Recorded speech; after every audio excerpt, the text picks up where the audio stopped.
오늘 본문은 1절에서 12절까지는 바리새인들이 예수님을 시험하고자 이언 문제에 대해서 논쟁하는 내용이고, 두 번째 부분인 이 13절에서 16절까지의 내용은 예수님께 축복을 받고자 데리고 나온 어린아이들을 맞아주시는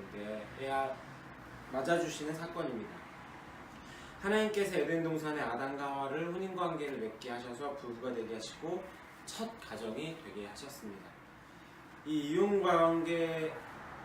혼인관계와 가정은 세상에 죄가 들어왔던 그 타락하기 전에는 하나님께서 만드신 굉장히 신성한 관계이자 공동체입니다. 하나님께서 만드신 이 신성하고 고귀한 이 부부의 혼인관계는 한 남편과 한 아내가 서로 합하여서 하나가 되고, 이 하나가 된 것을 사람이 나눌 수 없다라고 창조 질서로 이야기합니다. 주님께서 남편과 아내가 한 사람이 되게 하는 것이 신성한 목적이기 때문에 남편과 아내는 배우자가 자신의 반쪽임을 알고 서로 아끼면서 따뜻하고 친절한 마음으로 살아가야 합니다. 그렇지 않고 부부가 자기 배우자와 이혼하고 결별하는 것은 자기 자신을 반쪽으로 찢어서 나누는 것이 됩니다. 그 고통과 아픔은 말만으로는 도저히 말할 수 없을 만한 일들입니다. 이것은 또한 부부 사이에만이 아니라 이런 것들이 깨지게 되었을 때 주변뿐만 아니라 직접적으로는 또한 나의 자녀들이 이런 아픔들을 갖고 살아갈 수 있기 때문입니다. 그러나 구약에서 모세는 이혼을 합법적으로 인정해 주고 있습니다. 이것은 허락했다라기보다는 엄격하게 금지를 하지 않았다라고 보는 것이 더 옳을 것 같습니다. 모세는 이혼에 관한 법을 정해서 자기가 이혼을 인정하는 것을 사람에게 확인해 준 것이 아니라 사람들의 완악한 마음을 다른 것으로 억제할 수 없는 상황에서 남편이 이혼을 하고자 한다면 적어도 자기 아내가 결혼 생활에서 정절을 지켰다는 것을 증명해 줄 수 있는 증서를 써주어서 내보내야 한다는 최소한의 조건을 제시하고 있습니다. 이 법은 이제 여자들이 부당하게 이혼을 당한 후에 수치를 당하지 않도록 하기 위해서 여자들을 보호할 목적으로 만들어진 것입니다. 어찌 보면 이것이 하나님의 그 창조 질서에 어긋나는 것처럼 보이기도 하지만 사람들의 완악함을 너무나 잘 알고 있기 때문에 인정을 해주는 것이죠. 바리새인들이 민감하고 까다로울 수 있는 율법의 조항을 가지고 시험하려 질문하였지만 예수님은 그 구약의 율법과 전통을 중요시 여기시면서도 결혼의 본질에 대해서 명확하게 오늘 본문 가운데서 이야기하고 계십니다. 오늘 두 번째로 해당하는 13절부터의 이야기는 사람들이 어린아이들을 데리고 예수님께 나와왔을 때 일어난 사건입니다.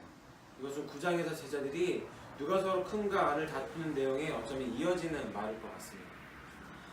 예수님께서 주님께 도움을 받고자 그리스도께서는 주님께 도움을 받고자 나오는 사람들과 은혜를 바라고 나오는 이 사람들, 믿음으로 감동되어져서 자원에서 나오는 사람들을 지금 축복하시고 고쳐주시며 죄를 사해 주시고 계셨습니다. 뿐만 아니라 자신에게 주님의 은혜가 얼마나 절실히 필요한지 이 어린아이들은 아직도 주님의 축복을 스스로 원할 정도의 지각을 갖고 있지 않지만 부모들이 그들을 데리고 오자 예수님께서는 그의 온유하심과 인자하심으로 이 아이들을 받으셔서 그 축복 기도를 드리고 하나님 아버지께 그들을 거룩하게 구별하여 드리고 있습니다.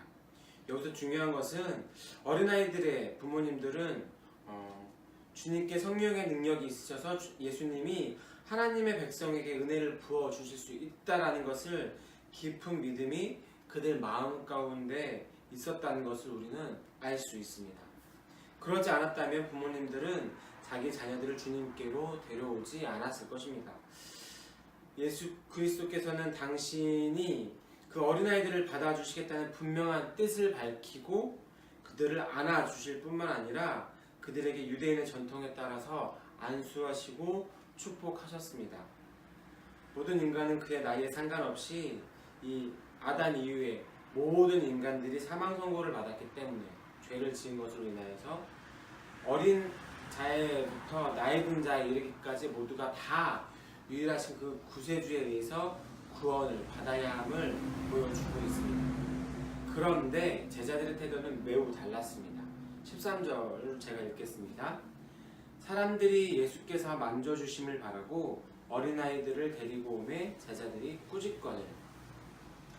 부모님들의 마음과 제자들의 마음은 아마도 너무나 많이 달랐던 것 같습니다. 부모님들은 아이들을 위해서 예수님의 그 만져주심을 바라고 예수님께 데리고 나아갔습니다.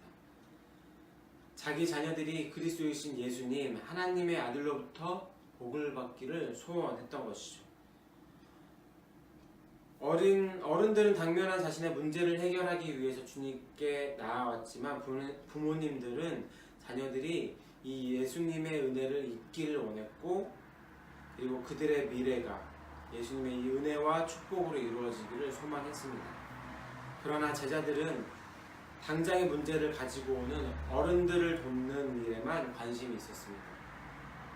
그렇지 않아도 아마도 이 상상을 해보았을 때 밀려드는 너무나도 복잡한 이 여러 가지 상황들 가운데 예수님도 매우 지치기도 하셨을 것 같고, 어린아이까지 오는 것은 아마도 이 제자들에게 있어서는 번거로운 일이라 여겼던 것 같습니다. 그래서 제자들은 어린아이들을 예수님 옆에 데려간 부모님과 그 어린아이들을 꾸짖었습니다. 그러나 아이들을 생각하시는 예수님은 전혀 이 제자들의 모습과 상반되게 14절에 이렇게 기록하고 있습니다. 예수께서 보시고 노하시어 이르시되 어린아이들이 내게 오는 것을 용납하고 금하지 말라. 하나님의 나라가 이런 자의 것이니라. 예수님께서는 제자들이 어린아이들을 못 오게 하는 모습에 대해서 분노하셨다라고 성경은 기록하고 있습니다. 단순히 마음에 안 들거나 좀 불편하거나 한 게 아니라 분노하셨습니다. 예수님은 진정한 제자들에게 하고 싶으셨던 말씀, 예수님이 이 땅에 오신 목적과 관련된 속에 깊은 뜻을 전하고 싶으셨던 것 같습니다. 주님은 죄로 인해서 죽을 수밖에 없는 인간에게 영원한 생명을 주시려고 천국을 가르쳐 주시고 영생에 대한 소망을 주시려고 이 땅 가운데 오셨습니다. 예수님께서 어린아이의 문제는 하나님의 나라와 매우 밀접하게 중요한 일이었습니다. 예수님은 하나님의 나라가 이런 자의 것이다, 어린아이의 것이라고 분명하게 이야기하고 있습니다. 즉 예수님의 초점이 어린아이 자체에 있었습니다.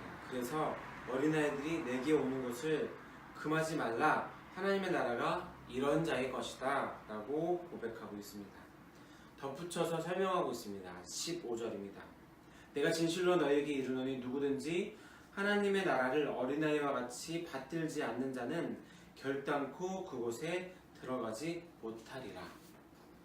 누구든지 하나님 나라를 어린아이와 같이 받들지 않는 자는 결단코 하나님 나라에 들어갈 수 없다라고 선포하고 있습니다. 어린아이와 같이 받든다는 것이 무슨 의미일까요? 예수님께서 자신의 소유로 삼으시고 축복하신 모든 자들 속에는 어린아이와 같은 기질과 품성이 있다는 뜻일 것 같습니다. 어린아이와 같지 않으면 천국에 들어갈 수 없다. 막연하게 몇 가지만 생각해봐도 어린아이들은 부모님을 전적으로 의지하기도 하고, 그리고 부모님 팔에 이끌려서 오늘도 보면 아이들의 자각이라기보다는 부모님 손에 끌려서 나오는 이 순종하는 모습들, 그리고 제가 아이들에게 볼 때마다 대단하다라고 느끼는 것 중에 하나는, 어른들은 조금 나이랄지 신분이랄지 역할들에 대해서 좀 이렇게 선들이 보이지 않는 그 관계 설정들이 되지만 아이들은 그렇게 되지 않는 것 같아요. 인종도 나이도 생김새도, 혹은 이 아이가 거지든 아니든 간에 함께 뛰노는 그런 아이들의 모습들,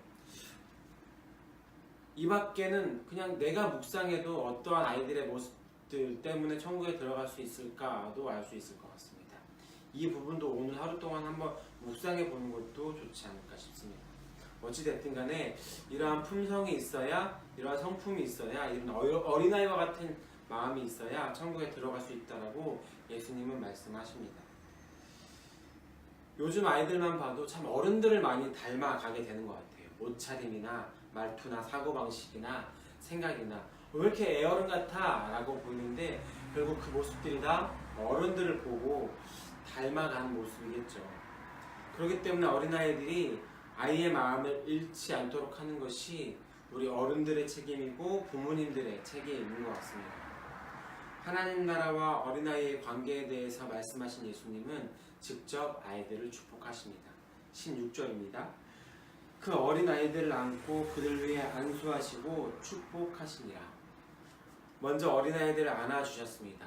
그리고 그 어린아이들을 받아들이고 사랑을 표현하신 것입니다. 사람으로 취급받지 못했던 시대에 배척당하는 어린아이를 예수님은 아이들을 안아주시고 환대해 주셨습니다. 그리고 그들을 위해서 안수하셨습니다. 어린아이처럼 우리가 겸손하고 자기를 낮추는 자가 주님을 기쁘시게 하며 천국을 얻습니다. 우리도 어린아이와 같이 자신을 낮추고 겸손하게 주님께 나아가기를 소망합니다. 예수님의 마음을 우리도 본받아서 우리 교회와 이 땅에 희망이 되는 그 아이들을 주님의 마음으로 섬기고 내 이웃들을, 어린아이라는 존재가 꼭 아이들만을 존재하는 것이 아니라 상징적으로 이런 존재들을 또한 이야기하는 것이 아닐까 싶습니다. 물론 어린아이도 우리가 이렇게 예수님의 마음처럼 잘 생겼으면 좋겠고, 내 주변에 있는 이 어린아이와 같은 사람들 역시도 주님의 마음으로 섬기고 그리고 잘 이끌어주고 축복하는 일을 우리 삶 가운데 실천해내기를 간절하게 소망합니다. 자, 기도하겠습니다. 하나님, 하나님께서 우리의 가정의 소중함들을 다시 한 번 더 알려주십니다.